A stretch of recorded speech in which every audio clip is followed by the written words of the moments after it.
It began, as such things sometimes do, not with a scream or a telephone call, but with the sound of water.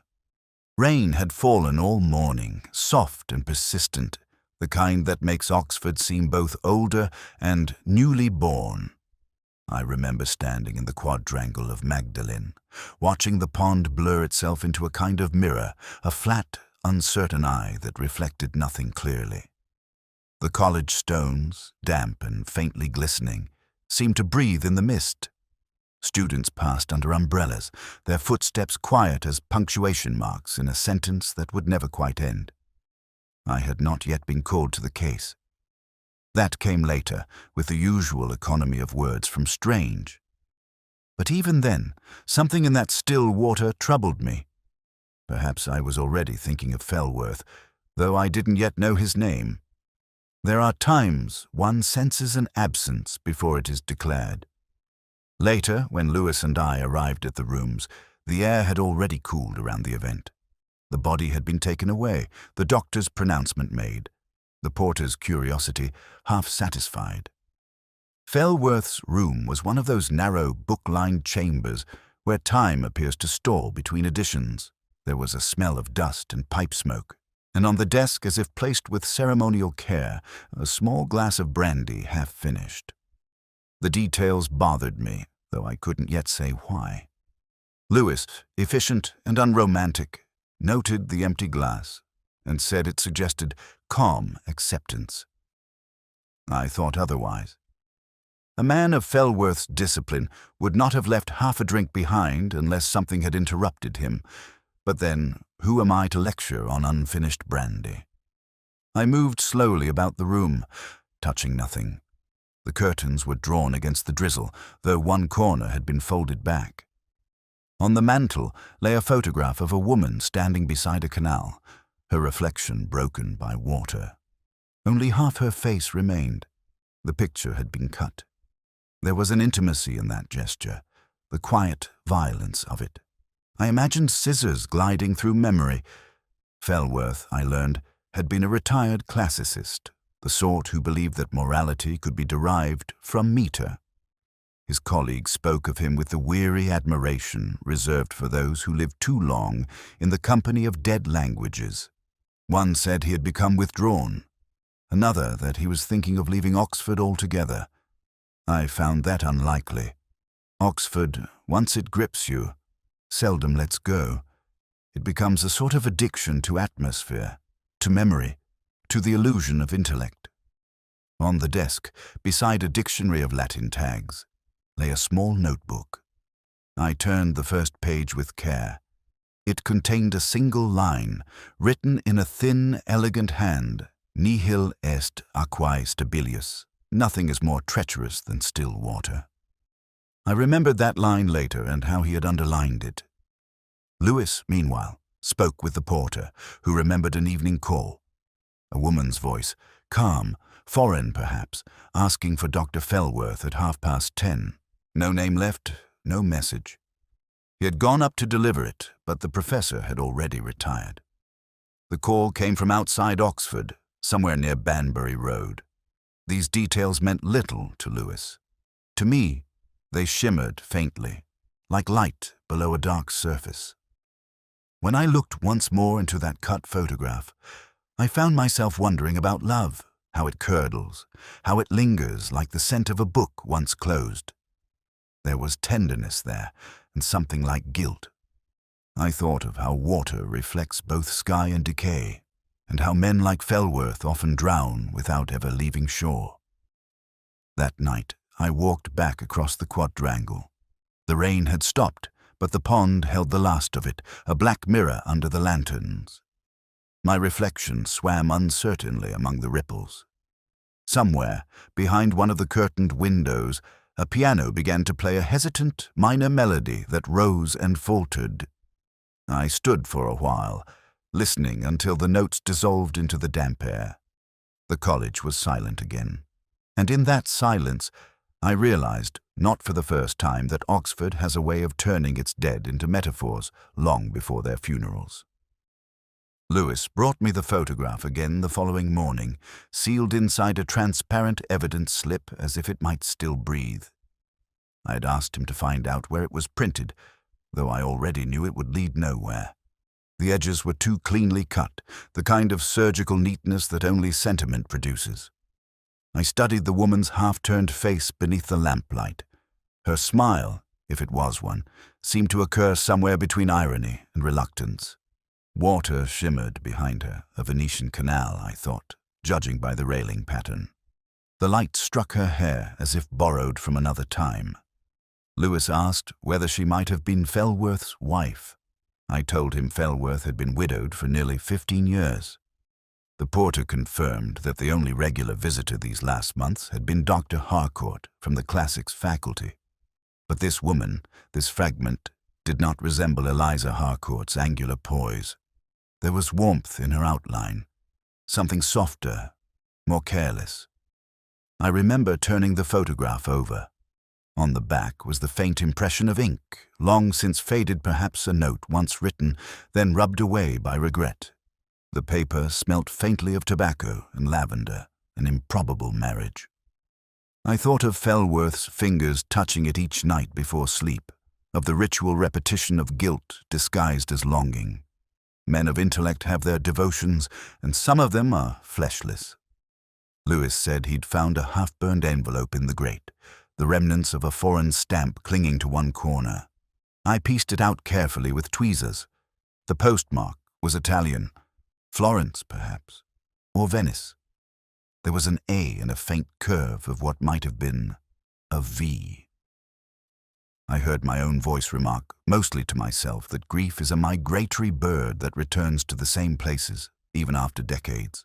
When we left the college, the air had brightened, though without warmth. The spire of Magdalen pierced a pale sky, and the cobblestones held puddles like fragments of mirror. Lewis trudged beside me, his silence uncertain. He wondered whether we should contact the Italian consulate. I told him not yet. A dead man's photograph was not evidence of murder, not until it asked a question. We lunched at the Randolph, as we sometimes did when the case was too thin for appetite.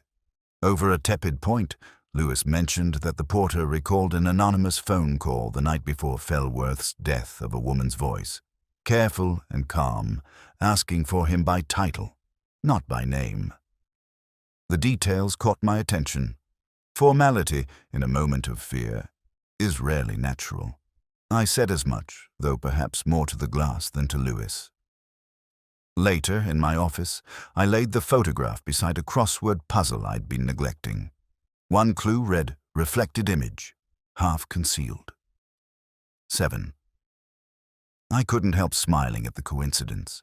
The answer came easily, mirror. But the symmetry of it disturbed me. Reflection and concealment are twins, and Fellworth had lived in their company too long. That evening, I returned to the college alone. The porter's lamp cast an amber corridor through the mist. Inside Fellworth's rooms, the air had settled into the stillness that follows death's administration. I replaced the photograph on the mantel where it belonged. For a moment, I imagined her turning toward me, completing the other half of her face. The sound of water from the pond outside drifted faintly through the window. It was then I noticed the faint indentation beneath the frame, the outline of another photograph, larger, once placed there and removed. Dust had settled unevenly around it, leaving a paler rectangle like a ghost of intimacy. I brushed it lightly with a finger and felt the certainty that Fellworth's life, however orderly, had been arranged around a single omission. When I stepped out into the quadrangle, the bells of Magdalen began to toll the hour. Their echo spilled into the mist, softening every edge of sound. I remember thinking that perhaps the dead do not haunt us, we haunt them, returning again and again to what remains unfinished. And in that still moment, I understood that the woman in the photograph was not just someone Fellworth had loved, but someone he had never quite managed to forget. Lewis found it folded neatly between the pages of a worn Horace volume, the paper yellowed at the edges, but still faintly perfumed with old ink and dust. He handed it to me as one might present an artifact, careful not to disturb whatever ghost still clung to it. I read it once, twice, aloud in my mind. The line was deceptively simple. Quidquid latet apparabit, whatever is hidden shall be revealed. Beneath it, in a hand less steady, a correction, nihil est aquae stabilius. Nothing is more treacherous than still water. The same phrase that had stared at me from Fellworth's notebook. The room felt smaller as I read. The kind of claustrophobia that comes when an idea begins to align itself too easily. Lewis, sensing my distraction, asked what it meant. I told him it meant nothing yet, which was true. Translation and meaning are rarely the same. I turned the page where he'd found the note. A passage in Latin had been underlined 3 times, a warning about deceit cloaked in eloquence. Fellworth, the scholar of virtue, marking duplicity. It was almost comic. I felt the faint pulse of irony I usually reserve for obituaries and church sermons. Lewis was inspecting the bookshelves, his hand running along the spines. He remarked that many of the titles were travel works. Venice, Florence, Padua, all worn smooth with use. I asked him to note them down, and he did, though without much enthusiasm. Lewis has never been seduced by geography. For him, a place is only where a clue was last seen. The bursar, a tidy man with a face that looked perpetually ironed, appeared at the doorway then. He expressed condolences in the flat tone of one already thinking of paperwork. He said Fellworth had lately been troubled by the new endowment accounts. Something about a discrepancy in the Italian Fellowship Fund. I asked if he had proof. He smiled that collegiate smile designed to reassure while deflecting. Not proof, Inspector, only impressions. And impressions, I said, have started wars. He didn't laugh. When he left, the air felt lighter. Lewis said he didn't like the man. I told him neither did I, but liking has rarely been an aid to deduction. I sat at the desk again, the Latin note before me. The handwriting wasn't Fellworth's usual even slant. The letters tilted slightly backward, a sign of someone resisting what they write. I told Lewis to have it compared with the inscription in the front of the Venetian volume. He nodded and left to find the college secretary. I stayed behind. Outside, the rain had begun again, tracing diagonal lines against the window. The quadrangle looked blurred, dreamlike. I felt that familiar ache, not sorrow exactly, but the exhaustion of watching intellect collapse into folly. Fellworth had built his life on clarity, on parsing the precise meaning of words, and yet here was a message written in the tongue he loved, warning him of what he already knew. I took a sheet of paper and began to copy the phrase myself. Nihil est aquae stabilius. There's a rhythm to Latin, a music that conceals its cruelty. I thought of the pond again. How still it had been that morning, and how the porter had said the bursar fed the fish there at dawn. A small detail, trivial perhaps, but it caught somewhere at the edge of thought. Lewis returned with the secretary, a nervous woman who kept smoothing her sleeves. She confirmed that the note was not in Fellworth's hand. The bursar had been using his office typewriter lately, she added, though no one could remember why. I thanked her and watched her leave, her shoes squeaking faintly on the wet floorboards. Before we left, I looked once more around the study. The books, the half-filled glass, the photograph on the mantel, all fixed in their stations as though awaiting instruction. I slipped the Latin note back into the Horace volume and closed it carefully. Some secrets, I thought, prefer to remain hidden until they are ready to surface. As we stepped into the corridor, Lewis asked whether I believed in omens. I told him I believed in Latin, which is worse. He didn't understand, and I didn't explain. Outside, the rain had thickened into mist. Oxford in that light seemed to float, and I remember thinking that Fellworth's warning was not merely academic. Still water, after all, has its own patience. It keeps what it drowns until it chooses to give it back. Venice had been following me all week. Not the city itself, of course, but its shadow in books, in whispers, in the half-drowned syllables of Fellworth's papers. I'd never been, though I'd often meant to. Too much beauty unsettles me. Yet there was something in the idea of it that clung to this case, the water, the decay, the illusion of permanence. Fellworth had once lectured there, 2 decades before, during a sabbatical that ended abruptly. No one seemed to remember why. Lewis and I found the evidence in a drawer, tucked beneath old college programs, a postcard, its colors faded, showing the Rialto Bridge under a blue too rich to be real. The message on the back was brief, for the debts that remain unpaid. It was unsigned. I turned it over several times, half expecting more to appear. The postmark was from Venice, 3 weeks before Fellworth's death.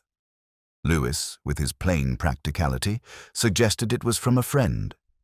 I said that friends rarely send reminders of debts without names. We went to the college archive later that afternoon. The librarian, a quiet woman who smelt faintly of cedar and ink, fetched us Fellworth's teaching file. It was thin. One letter caught my attention, a note from the Venetian Institute thanking him for his discretion after the tragic death of a student named Clara Vine. No details, no dates, only that curiously final word. Discretion. I read it twice, tracing the typewritten letters with my thumb, and felt the faint tremor that comes when a forgotten name stirs the dust of memory. Lewis asked whether we should check university records. I told him yes, but slowly. The past in Oxford, I said, is like the Bodleian stacks. Enter too quickly, and you'll lose your way before you find what you came for. He didn't reply. I think he's long accustomed to my metaphors. Back outside, the rain had stopped, but the pavement still gleamed. I found myself thinking of canals instead of streets, the way light bends on water, the way truth does too. There's a certain silence to such thoughts, the kind that doesn't announce itself but lingers, waiting to be understood. We walked back toward the car, and somewhere between High Street and Merton Lane, I realized that I had been hearing a melody in my mind all morning, Vivaldi from the Stabat Mater, I think. Music of morning, composed by a man who once stared too long at water. Later that evening, I visited the bursar again. His office smelled of polish and self-regard. He told me Fellworth had once planned to sell his Venetian notes to a publisher, but withdrew the idea after a sensitive incident. I asked, what kind of incident? He hesitated, then said, something to do with a student's death, but really, Inspector, it was long ago. I reminded him that death rarely obeys the calendar. He smiled thinly, the kind of smile that means nothing at all. Back at my flat, I opened Fellworth's notebook once more. On the inside cover, in that delicate, fading hand, he had written, "The light of Venice lies always beneath the surface." I stared at it for some time. Beneath the surface. Still water again. A pattern too deliberate to ignore. I took down my crossword from the previous Sunday and noticed the clue I had left unfinished: city that forgets nothing. 6. The answer struck me with that faint chill of inevitability. Venice. I don't believe in coincidence, at least, not in the neat, comforting kind. Fellworth's death, the woman in the photograph, the anonymous note, all seemed drawn together by the invisible geometry of guilt. Somewhere, hidden in those reflections, lay the reason for a heart that stopped too suddenly in a quiet Oxford room. Before sleep, I poured myself a small measure of whiskey and watched the rain return. The street outside blurred, like a city seen through water. I wondered if Fellworth, in his last hours, had thought of Venice as the place where he'd once lost something he could not replace. I imagined him holding that postcard, tracing its bridge with a finger, hearing the sound of oars striking black canals. And perhaps, in that final moment, He realized that Oxford, too, was only another Venice, beautiful, deceptive, and sinking all the same. I had not expected her to open the door so quickly.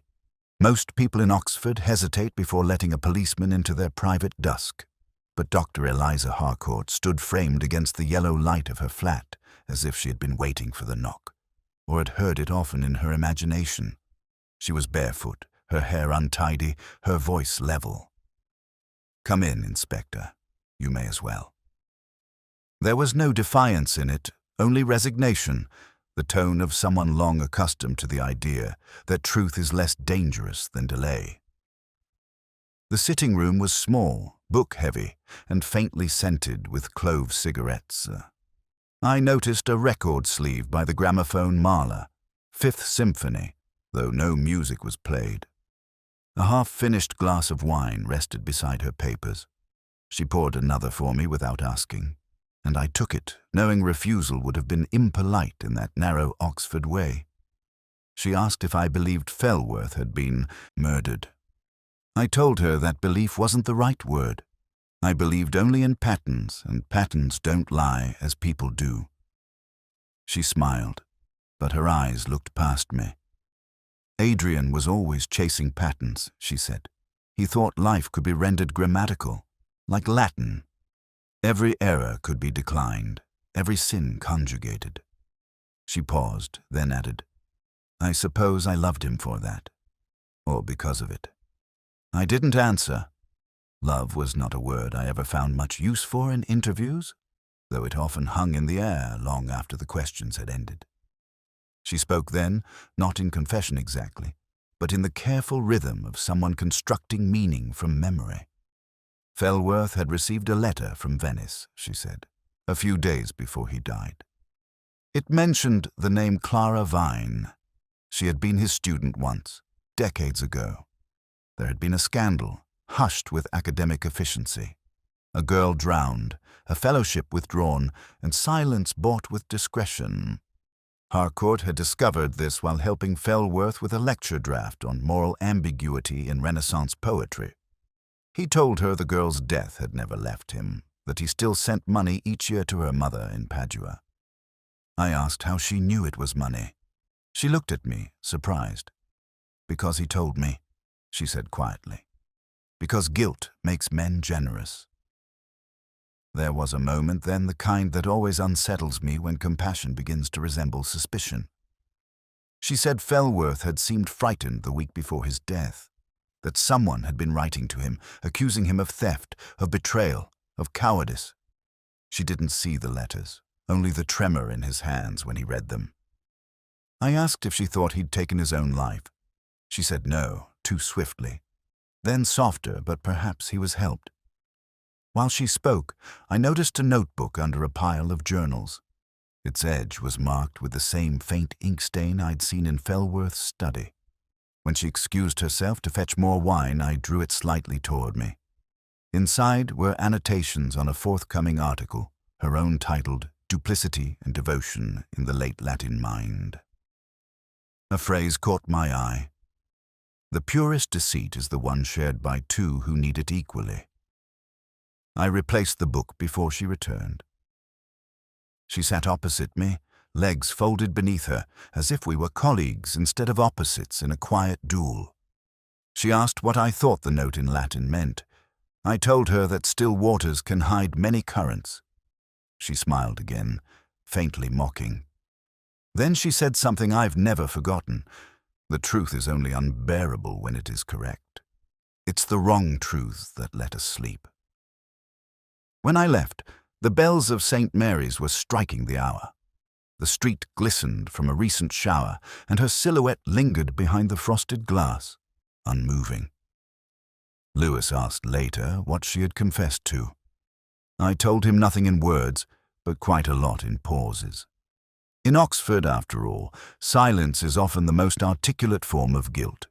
It was the kind of discovery only Oxford could offer, accidental, irrelevant at first glance, and quietly treacherous. I had been at the Bodleian that morning, partly to escape the smell of drizzle that had seeped into my rooms, partly to see what Felworth had been searching for in those last few days of his life. Lewis had gone to speak with the bursar again, though I suspected neither of them would learn much from the other. Silence was the only shared dialect of that college. The librarian, a pale man whose voice seemed to have been pressed between the pages of a book decades ago, guided me through the catalogue. His hands trembled slightly, but his memory was meticulous. He told me Felworth had reserved several manuscripts from the restricted section, all relating to Renaissance ethics, duplicity, and moral deception. The last title stood out because it was wrong. The entry read, "C. Vine, De Honestate Mentis," an essay that did not exist, written by an author who, as far as the catalogue was concerned, had never published anything at all. "A misprint," the librarian said apologetically. "It happens, Inspector, even here." But I had learned long ago that in Oxford, misprints are rarely innocent. They are traces of human hands, and human hands, even when scholarly, leave motives behind. C. Vine, Clara Vine. I repeated the name silently, hearing it ripple through memory like the faint echo of water down a corridor. I asked for the call number. The librarian hesitated. "That section is closed for inventory," he murmured, as though secrecy itself were a binding contract. I told him I'd wait. He nodded with the weary obedience of a man used to deferring to titles and badges, then disappeared into the shadows of the stacks. While I waited, I looked around at the long hall. There is something sacred in the dust of libraries. The air smells of forgotten debates, of old ambition gone quiet. Somewhere, a clock ticked with the patience of eternity. I opened the catalogue again.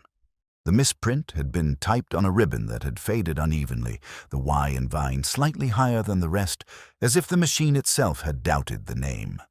When the librarian returned, he was carrying a slim folder bound in green cloth. There was no essay inside, only a letter unsigned, undated, though written in the same delicate ink I had seen before in Felworth's notebook. The letter spoke of a promise deferred, of truth sacrificed for reputation, and of a meeting arranged by the pond, where reflection cannot lie. It was unsigned, but the phrasing bore the unmistakable rhythm of Felworth's prose. Lewis arrived halfway through my reading. He looked at the letter over my shoulder and frowned. "What do you make of it, sir?" I told him it was a confession without confession, an apology written to the dead or the living. I wasn't yet sure which. He said he'd found out that Felworth's bank transfers had ceased 2 weeks before his death. Perhaps guilt had run out of funds. As we left the library, I asked the librarian if he could confirm who had requested the entry for C. Vine. He blinked at me as though startled by a question he hadn't considered for years. "Dr. Harcourt," he said finally. She had been assisting with the reclassification of foreign manuscripts. Outside, the wind had risen, scattering dry leaves along the cobblestones like unfiled pages. Lewis asked if it meant anything, this misprint. I told him that the smallest errors often announced the largest truths. He gave a half-smile, unsure whether I was joking. That night I sat alone with the catalogue copy before me. The entry glowed faintly under the desk lamp, the black type distorted by time. C. Vine. Not a misprint, I thought, but a message. Someone had rewritten the past by adding a single letter to the present. In Oxford, that is how guilt survives not by erasure, but by footnote. The guest house was one of those pale brick buildings that look as though they have been slowly losing their memory for years. It stood on a quiet street just off the Banbury Road, where the sycamores bend toward the pavement and the air smells faintly of damp curtains and lost holidays. Lewis drove, as usual, and did not share my enthusiasm for such places. He said he preferred hotels with proper locks and lights that worked. I told him that a detective who prefers comfort has already surrendered his imagination. The landlady, Mrs. Frobisher, met us at the door. She was the kind of woman who had grown impervious to surprise through repetition. Her eyes were small, but her voice possessed the crisp self-importance of one who has seen more than she should have and misunderstood none of it. Yes, she remembered the booking. A woman traveling alone, Miss C. Vine. She had reserved room 4 for a single night. No, she hadn't arrived. The bed was turned down, the key placed neatly on the counter, but no footsteps ever followed. I asked to see the register. Mrs. Frobisher fetched it from a drawer with a gesture that implied the act had been rehearsed many times in her imagination. The name was written in careful ink. The loops of the letters were hesitant, self-conscious, almost performative. I've always believed that handwriting is a confession of temperament, and this one struck me as masculine, deliberate. I compared the signature to a sample of Fellworth's I'd brought with me, and the similarity was disquieting. The same restraint, the same faint rightward lean. I closed the book and asked her whether she had seen the guest sign it. She shook her head. The form had been delivered earlier that day by post, with a deposit in crisp notes. The envelope had no return address. Lewis examined the room.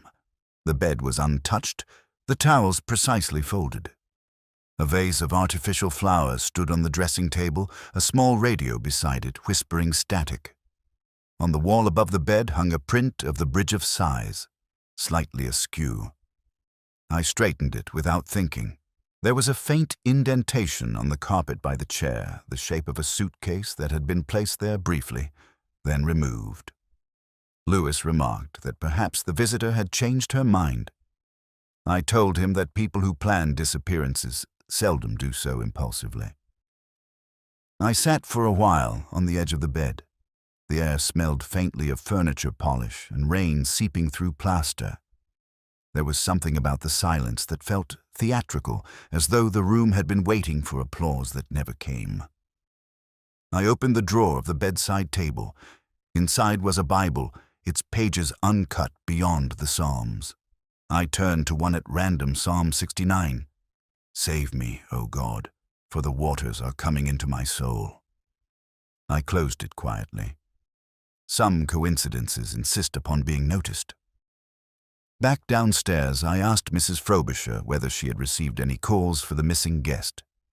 She hesitated, then nodded.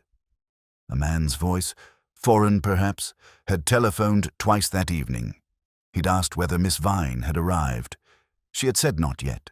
He thanked her, and that was all. No message, no return number. I asked whether she remembered the time. She consulted a diary on her counter. The second call had come at precisely 10:15. I told her Fellworth had died around 11. Outside, the street had darkened. A light rain had begun again, fine and insistent. Lewis asked if I thought Fellworth had booked the room himself. I said that he had, but not for himself. The pseudonym was an invitation or perhaps an apology. Either way, someone had failed to keep the appointment. Lewis looked puzzled, which is not unusual. He asked what I thought they meant to do there. I told him, perhaps nothing. Oxford is full of people who arrange to meet their pasts and never quite manage it. As we drove away, I glanced back once through the rain-streaked window. The landlady's figure stood motionless behind the glass, lit by a single hallway bulb. For a moment, she looked less like a woman than a reflection waiting for its owner to return. And I found myself thinking of Fellworth again, his neat hand, his unfinished glass, the words he had underlined so carefully. Nothing is more treacherous than still water. I did not yet know how right he was. There are few occasions in Oxford as self-congratulatory as a college founder's feast. The dead, it seems, are best honored by the consumption of excessive wine and the recital of Latin whose meaning no one in the room quite remembers. I had attended many such dinners in my years, though rarely in the spirit intended. The living always talk most comfortably when the ghosts are near. That evening, I was not there as a guest, but as an observer, though in Oxford, those two roles are seldom distinct. The great hall at St. Etheldreda's was candle-lit, its ceiling vanishing into shadow like the inside of an old organ pipe. The portraits along the walls peered down with their habitual blend of suspicion and amusement. I was seated near the bursar, a man whose laughter always arrived half a second too late to sound sincere. Across from us, Dr. Harcourt lifted her glass in a manner that suggested she had long ago learned the art of appearing untroubled. Her dress was black, simple, and unadorned. She looked, if anything, like someone who had come to apologize to the past.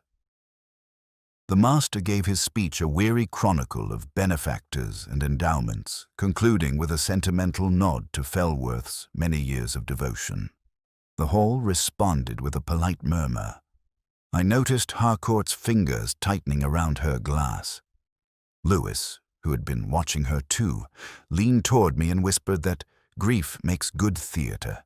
I told him that grief in Oxford is seldom unscripted.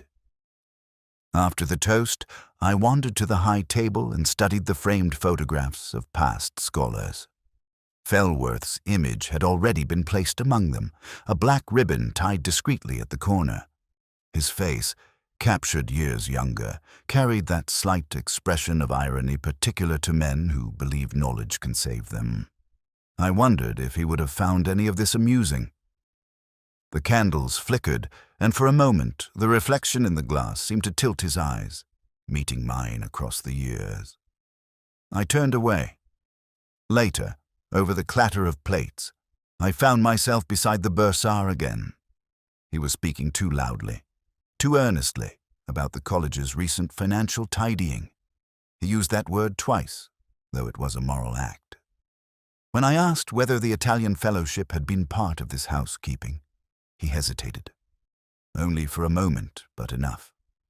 The wine had loosened his tongue just as it had clouded his judgment.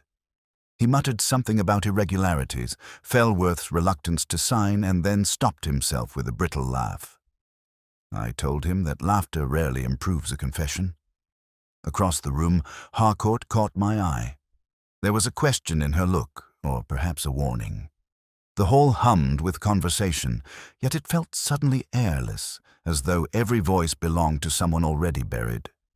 She rose before dessert, claiming fatigue, and brushed past me at the doorway. Her perfume lingered a scent of cedar and smoke. I might have followed her then, but I remained where I was. Sometimes silence tells us more than pursuit. When the guests began to leave, I stepped outside into the quadrangle. The air had grown cold, and the pond reflected the amber glow of the hall's windows. Somewhere beyond, the river carried its indifferent current through the city's spine. Lewis joined me, his collar turned up against the wind. He said it had been a dull evening. I told him that dullness was merely another word for deceit. It was then I recalled a phrase from Felworth's Latin note, the one I had copied in my own hand days earlier. The translation had been bothering me. I had thought it meant betrayal, but in the softer rendering, the word suggested silence, or the keeping of silence. It was not a warning at all, but an acceptance. Felworth had not been writing about another's treachery. He had been describing his own. Back in my room, long past midnight, I poured a glass of whiskey and stared out at the spires fading into fog. The feast still echoed faintly across the city, laughter dulled by distance. I thought again of the bursar's pause, of Harcourt's glance, of the reflection that had seemed to move in the photograph. The living and the dead, I reflected, dine together more often than we care to admit. And in Oxford, the bill is always paid by the last to leave the table. There is a particular stillness that settles over Oxford before dawn, the kind that feels less like quiet than anticipation. That morning, the telephone rang at 6. Lewis's voice came through the line, hesitant, subdued. "Another death, sir. Same college. The bursar, found in the pond." I remember staring at the condensation on my window pane and tracing it absently with a finger, watching it break into lines that ran nowhere. By the time I arrived, the courtyard was cordoned off. A cluster of constables stood near the water, their breath rising in pale clouds. The surface of the pond was smooth again, the disturbance already forgotten. Death has a way of erasing its own entrance. The bursar's body lay on a stretcher nearby, covered by a tarpaulin. One of the younger officers pulled it back briefly for identification. The face was waxen, as though carved from the same stone that framed the quadrangle. The eyes were open, unaccusing, but unwilling to forgive. Lewis told me the doctor had estimated the time of death around midnight. Suicide, most likely. I asked him what made him so certain. He said there was no sign of a struggle. I reminded him that absence is not proof of peace. The bursar had been a man too fond of precision to choose so untidy an exit. We went through his office together. The desk was immaculate, papers squared, drawers locked. There was an unfinished ledger open to a page of calculations, columns of numbers crossed through once, neatly, as though to erase a thought. I noticed a small dark stain near the margin, faintly circular. Coffee, perhaps, or something thicker. The window was open, though the night had been cold. I could smell the damp drifting in, mingled with the faint sweetness of lilies from the garden below. I turned to Lewis and asked whether anyone had heard a sound. He said only the porter, who claimed to have seen the bursar crossing the quad alone just before midnight, carrying a torch. He waved to him. The bursar hadn't waved back. There was a cigarette stub on the stone ledge outside, just beneath the window, lipstick marked dark red. I pocketed it before Lewis saw. Harcourt's shade, unmistakably. She had denied seeing the bursar after the dinner, but the ash told another story. I've often found that truth leaves its trace not in what people conceal, but in what they think too small to matter. Later, in the college, chapel, I sat alone for a while. The candles were still burning from morning prayers, their smoke curling toward the stained glass. The pond was visible through the side window, framed like a painting. I tried to imagine the bursar walking toward it, the torch beam cutting briefly across the lawn, the reflection of the college tower rising to meet him. Did he see it as an invitation or accusation? Perhaps both. Men who carry secrets rarely distinguish between the two. Lewis joined me then, his voice softened by the hush of the place. He asked if I believed it was suicide. I told him I believed in cause, not category. The bursar's death made sense only if one ignored the previous one, and I had learned long ago that sense was often the enemy of truth. He frowned, but said nothing more. His decency was both his virtue and his blindness. When the pathologist's report arrived that evening, it confirmed what I already suspected. The bursar had been dead before entering the water. A bruise at the temple, shallow but precise, the mark of a single deliberate blow. I sat back in my chair, feeling the city's night creep through the window like a familiar intruder. 2 deaths now, bound by silence and scholarship. One too careful, the other too clean. I poured myself a whiskey and unfolded the photograph from Fellworth's mantelpiece. The woman's face, half gone, seemed to look at me differently each time. On the back, faint pencil lines I had overlooked before a few words in Italian per l'acqua ferma, for still water. I traced them slowly, hearing again the echo of Fellworth's note, his trembling Latin hand. Nothing is more treacherous than still water. Outside, the rain began again, soft at first, then heavier, a steady rhythm against the glass. I thought of the bursar's torch, now dark at the bottom of the pond, and of reflections that never tell the whole truth. In Oxford, water remembers. It keeps its dead close, and its secrets closer still. There are moments in an investigation when logic falters, and something less obedient takes its place. A whisper of instinct, perhaps, or memory disguised as insight. I'd gone back to the Bodleian not to search, but to think. The librarian recognized me at once and offered the same cautious smile as before, as though complicity were part of his profession. He led me to the restricted reading room where Felworth had spent his last hours. The table still bore faint impressions of his handwriting, as if the wood itself remembered him. I asked for the manuscripts he had ordered. They were brought in silence to 4 slim volumes bound in calfskin, their titles long since bleached by time. The air was dry, perfumed faintly with dust and glue. Somewhere, a clock marked each second with unnecessary precision. I opened the 3rd volume, a treatise on moral deceit in Renaissance correspondence, and felt the weight of familiarity. It was the same book I had glimpsed weeks before in Harcourt's study, only this copy bore a faint water stain along the bottom edge. I turned the pages carefully, and there, between folios 61 and 62, lay a folded letter. It was written in Italian, the paper brittle at the edges. The handwriting trembled with age, yet it had the clarity of confession. I could read enough to grasp its meaning. It spoke of a young woman, Clara Vine, who had died not by misadventure, but by despair. The writer admitted guilt, though not of murder.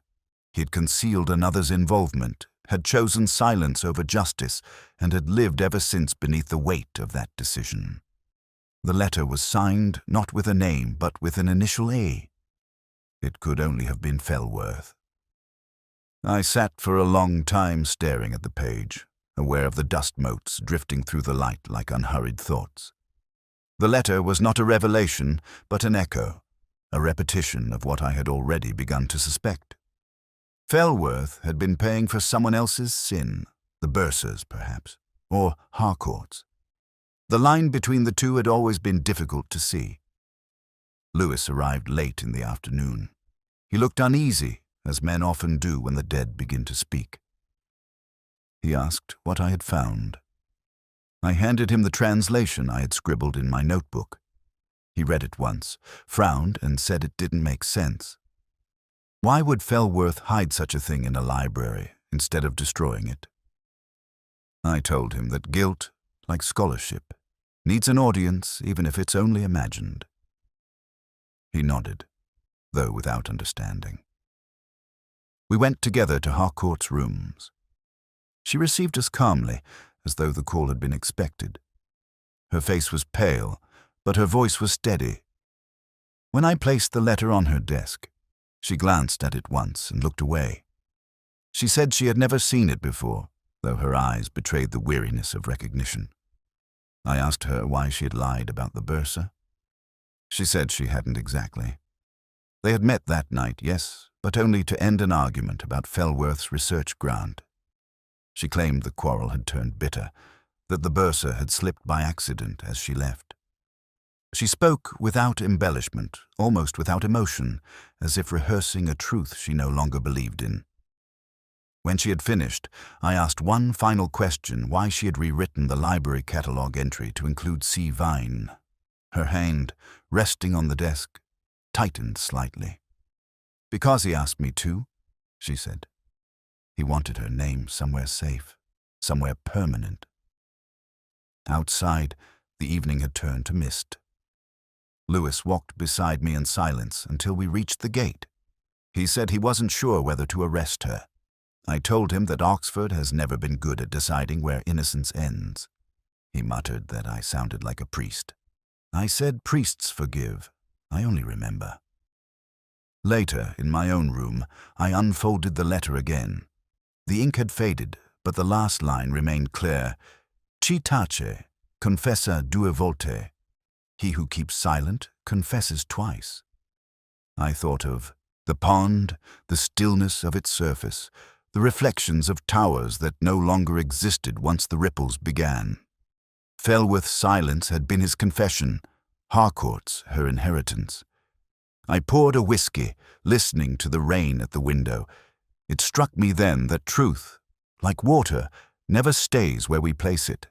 It seeps through paper, through stone, through the very conscience of a city built on secrecy, and Oxford, I knew, would continue to keep its silence. It ended, as most things in Oxford do, not with revelation, but with resignation. The pond was cordoned off again that morning, though there was nothing left to recover. The police tape fluttered lazily in the damp wind, and a pair of swans drifted across the surface as if to restore its decorum. Lewis stood beside me, collar turned up, face solemn. He asked whether I was certain, though I had said nothing that required certainty. I told him that truth in this city is less a matter of discovery than of endurance. Dr. Harcourt had gone quietly. No arrest, no public scandal, just the slow, inevitable folding of her name into administrative silence. She had confessed enough for the file, but not enough for absolution. She admitted meeting the bursar by the pond that night. The argument, she said, had been about Fellworth's manuscript, his intention to publish the Italian letter, and his refusal to protect the college's reputation. She had struck him, not hard, not deliberately, but with the kind of reflex that begins in fear and ends in regret. He had fallen, she claimed, and the water had done the rest. I listened without interruption, watching the faint tremor in her hands. Guilt, when it arrives, rarely does so cleanly.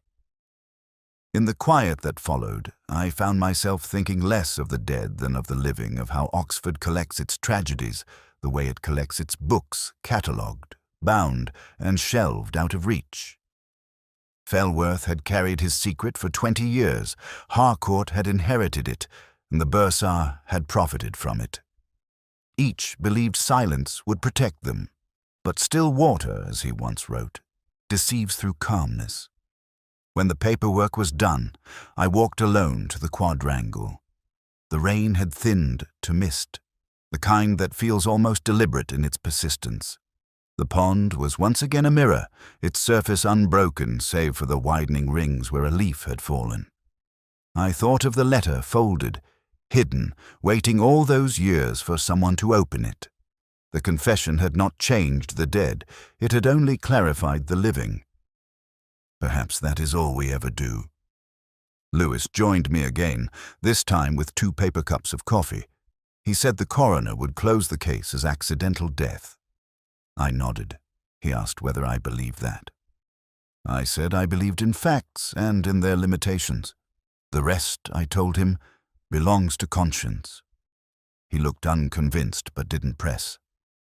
Oxford trains its men well in the art of leaving things unsaid. Later, back in my flat, I took out Fellworth's notebook. Between the pages, I found a single sheet I had not noticed before a translation of Horace, written in his precise Latin hand. Pallida mors equo pulsat pede pauperum tabernas, regumque turres. Pale death knocks with impartial foot on the huts of the poor and the towers of kings. I read it twice, not for meaning, but for rhythm. The symmetry of it soothed me. Death had come for Fellworth, for the bursar, perhaps even for Harcourt in her own way. And Oxford, serene, unrepentant Oxford, had watched, reflected, and carried on. I poured a whiskey and sat by the window. The city outside was almost invisible through the fog, only the faint glow of lamplight marking its outline. Somewhere, a church bell struck the hour, then another answered it in a conversation between distances. I wondered whether Fellworth, in his last moments, had heard the same bells and thought of Venice, of canals and confessions and still water. I imagined his hand, steady even then, writing those final lines in Latin not as farewell, but as forgiveness. I could almost hear his voice murmuring to himself, translating as he wrote, "Nothing is more treacherous than still water." I closed the notebook and let the silence take shape around me. The case, if one could call it that, was finished. But in the stillness that followed, I sensed something unresolved, not in the evidence, but in the heart of it. Perhaps Fellworth had known that truth is never found in clarity, but in the blurred reflections beneath it.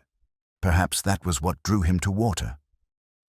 The glass in my hand caught the last light of evening, and for a fleeting moment it resembled the pond, dark, polished, indifferent.